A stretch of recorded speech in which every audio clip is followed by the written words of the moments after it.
Budgeting is telling your money where to go instead of wondering where it went. यानी budgeting करने या अपने खर्चों की, अपने एक्सपेंडिचर्स की लिस्ट बनाने से आपको ये आइडिया होगा कि आपने पैसे कहाँ खर्च करने हैं, बजाय इसके कि आप खर्च करने के बाद देखें कि पैसे कहाँ गए। आज के व्लॉग में आपको बहुत एसेंशियल कुछ मनी सेविंग टिप्स बताऊंगी और under budget weekly meal planning मैं किस तरह करती हूँ, कुछ टिप्स भी आपके साथ शेयर कर रही हूँ। सो आज की टिप्स से आप भी कुछ आइडियाज लेकर अपने बजट को कंट्रोल कर सकते हैं, अपने खर्चों को बैलेंस कर सकते हैं। होपफुली ये सभी टिप्स आपके लिए भी बहुत यूजफुल रहेंगी। So to be very productive, let's start our today's vlog. अस्सलाम वालेकुम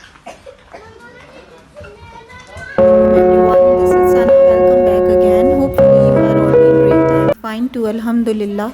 अच्छा, बजटिंग करने या अपने खर्चों की लिस्ट बनाने से ना आपका फाइनेंस काफ़ी हद तक मेंटेन और बैलेंस रहता है। सो मनी सेविंग टिप्स और वीकली मील प्लानिंग के लिए जो टिप नंबर 1 है वो है कुक मील इन बल्क्स। जैसे ही आपको बीफ बॉल्स यानी कोफ्ते नज़र आ रहे हैं, तो मैं 1 किलो के करीब कीमा लेकर आई थी और वीकली मील प्लानिंग के हिसाब से ना मैंने इसके कोफ्ते बनाकर फ्रीज कर दिए थे। इसकी रेसिपी मैंने आपके साथ किसी व्लॉग में शेयर भी की थी। इसका ये फ़ायदा होता है कि एक तो आपके पास एक मील प्लान होता है कि आपने वीक में इसको 1 से 2 दफ़ा बनाना है, और दूसरा ये होता है कि इसमें ना आपकी बचत भी होती है। सेविंग इन अ सेंस कि आपने ये बॉल्स प्रिपेयर करके रखी हुई होती हैं। You just have to cook its curry, यानी शोरबा आपने बनाना होता है और ये आपका 2 से 3 दफ़ा मील बन जाता है। अगर आपकी फैमिली बड़ी है, 3 से 4 बच्चे हैं, मेरा तो ये 4-5 दफ़ा बन गया था। और इस तरह के वीकली मील प्लान से ना आप मेंटली भी बड़ा रिलैक्स रहते हैं, क्योंकि आपको ऑलरेडी पता होता है कि फ्रीज़र में कुछ है जो आप मुश्किल वक्त में या अपने बिजी डेज या लो डेज में निकाल कर आराम से बना लेंगे।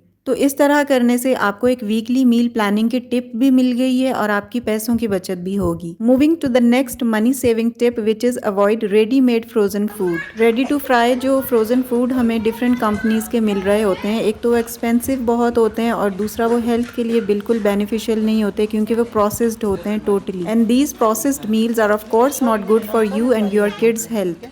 आप घर पर भी चीज़ें फ्रीज़ करके रख सकते हैं, लाइक कबाब, नगेट्स, बच्चों के लिए फ्राइज़ भी आप फ्रीज़ करके रख सकते हैं, कोफ्ते वगैरह, instead of buying from outside.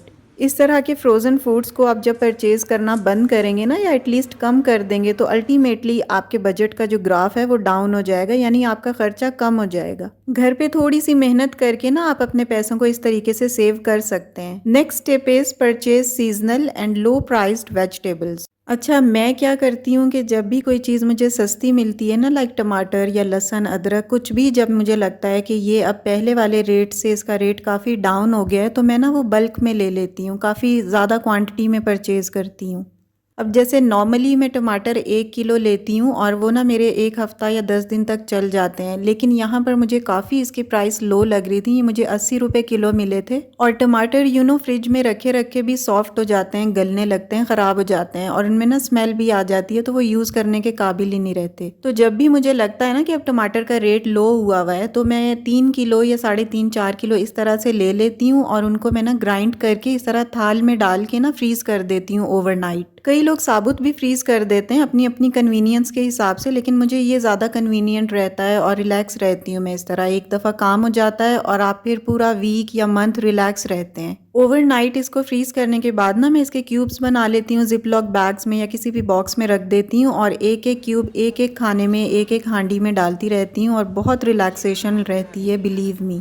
अगर आपने ये मेथड कभी यूज़ नहीं किया ना, तो एक दफ़ा मेरे कहने पे ज़रूर करिएगा। आप अगर करी बनानी है, शोरबा या मसाला वगैरह बनाना हो ना, तो उसमें ही टोमेटो प्यूरी बहुत ज़बरदस्त रहती है। बस एक दफ़ा आपने टमाटर ग्राइंड करके फ्रीज़ करके क्यूब्स बना के रखी हुई होती हैं, तो आप बड़े इससे ना काम रहते हो कि आपका आधा काम तो हुआ वही होता है। Moving to the next step which is use affordable protein sources. अच्छा, मैंने यहाँ पर वीकली मील प्लान के हिसाब से ना अपने चिकन और गोश्त के जो पैकेट्स थे ना, वो अलग अलग बना लिए थे और इनको मैंने फ्रीज कर दिया था। अच्छा, यहाँ पर प्रोटीन टेक के हवाले से एक इम्पॉर्टेंट चीज़ है, वो ये कि अगर आप गोश्त वगैरह नहीं खाना चाहते, तो आप लेंटिल या बीन्स को अपनी डाइट में इंक्लूड कर सकते हैं फॉर प्रोटीन रिच डाइट। ज़रूरी नहीं होता कि महंगी चीज़ों से ही आपको प्रोटीन मिलेगा, बहुत सारी अफोर्डेबल चीज़ों में भी बहुत ज़्यादा प्रोटीन होता है, लाइक दालें हैं जो हमारी, या बीन्स वगैरह हैं। इसके अलावा एग भी प्रोटीन का बहुत रिच सोर्स हैं। अच्छा, यहाँ भी मैं वीकली मील प्लान के हिसाब से ना कुछ वेजिटेबल्स ले आई थी, 2 या 3 वेजिटेबल्स मैं ले आती हूँ ताकि बार बार जाना ना पड़े, तो 1 हफ्ते तक आराम से फ्रिज में चल जाती हैं।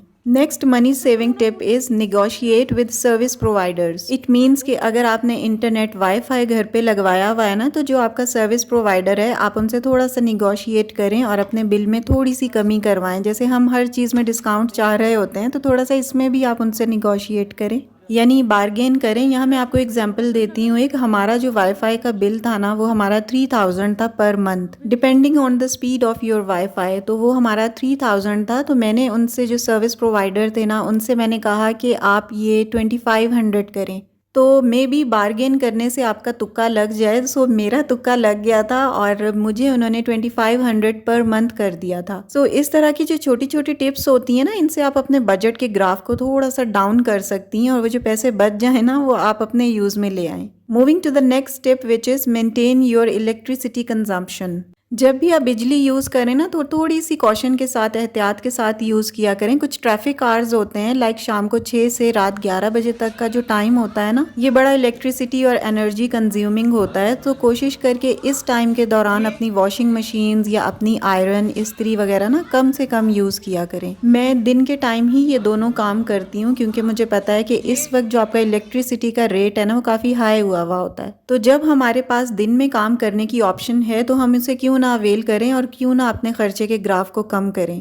और ये सब जो छोटी छोटी चीज़ें होती हैं ना, ये एक समझदार और किफ़ायतशार औरत की ही अटेंटिवनेस से आती हैं। उसी के एक्टिव रहने से ये सब काम होते हैं। अदरवाइज आप बस केयरलेसली लेटे रहें, चीज़ों को अवॉइड करते रहें, लापरवाही के साथ जब मर्जी काम करें, कोई टाइम टेबल नहीं है, कोई शेड्यूल नहीं है, तो जाहिर है आपके खर्चे भी फिर बढ़ेंगे। Moving to the next tip which is avoid condiments. बहुत सारी चीज़ें हमने अपनी लाइफ में इस तरह की इंक्लूड कर ली हैं जिनकी कोई एज सच ज़रूरत नहीं होती, लेकिन बस देखा देखी हम ना उन चीज़ों के पीछे लग गए हैं। लाइक जो हमारे कॉन्डिमेंट्स होते हैं, स्पाइसेस या सॉसेस वगैरह हैं, like chilli garlic sauce, ketchup, mayonnaise, soya sauce, mustard sauce, लहसुन अदरक का पाउडर, इमली सॉस या ग्रीन सॉस वगैरह। हालांकि ये सब चीज़ें अंडर बजट घर पर प्रिपेयर हो सकती हैं, लेकिन फिर भी हम इन्हें बाहर से प्रेफरेबली लाना पसंद करते हैं, just to save our time and energy और कुछ लेजीनेस की वजह से। और इसके साथ साथ जो स्पाइसेस होते हैं ना, शान या नेशनल वगैरह के, तो वो भी काफ़ी एक्सपेंसिव हमें पड़ रहे होते हैं अगर देखा जाए। उसकी निस्बत अगर हम घर के मसाले यूज़ करें ना, तो वो हेल्दी भी होते हैं और लो बजट भी।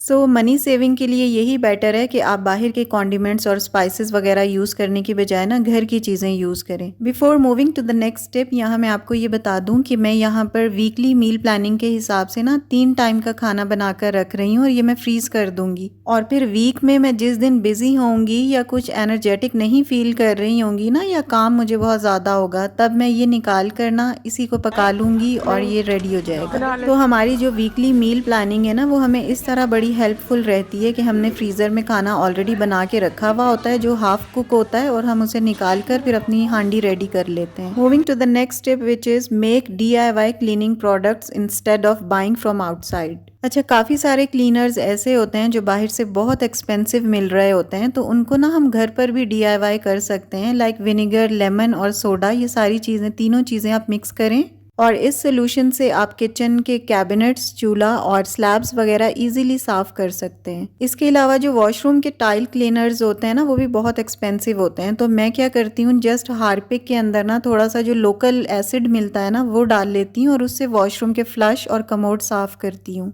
अच्छा, ये लोकल एसिड जब आप यूज़ करेंगे ना, तो आपको बहुत ज़्यादा कॉशियस रहना होगा। ये नहीं कि अब आप ही ने कहा था तो हम केयरलेसली इसे इस्तेमाल करें। बहुत कॉशियस रहकर, और अगर आपको डर लगता है तो आप इसे अवॉइड ही करें। मैं अपनी मेड के साथ मिलकर इसे मिक्स करती हूँ और बहुत ही अटेंटिव रहकर यूज़ करती हूँ। Moving to the next money saving tip which is avoid food wastage and use leftovers. किफ़ायत शारी और बजटिंग के लिए बहुत ज़रूरी है कि आप लेफ्ट ओवर फूड को बिल्कुल वेस्ट ना करें, डिस्कार्ड ना करें, इसे किसी भी और तरह रीपर्पज़ कर लें।